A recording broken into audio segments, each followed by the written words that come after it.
আসসালামু আলাইকুম ভাই ও বোনেরা, মা ও চাচা ও আব্বা জানেরা। আপনারাকে একটা কথা আমি বলতে চাই, যেটা হলো হিদায়ত সবাইকে আল্লাহ দেয় না, আবার কারো কাছ থেকে হিদায়ত থাকলেও কেড়েও নেয়।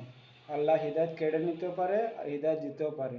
হিদায়ত কারো হাতে থাকে না, সেটা হচ্ছে একমাত্র আল্লাহর হাতে থাকে।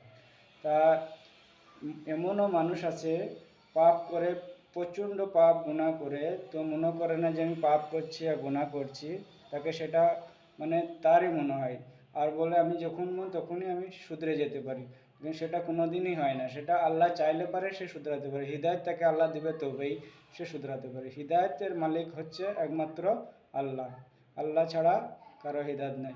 আল্লাহ এমন করে, যারা পাপ করে তাদেরকে দিলে মোহর মেরে দেয়, তারা চাইলেও ঘুরে আসতে পারবে না, তাদের দিলে মোহর মেরে দেয় পুরা।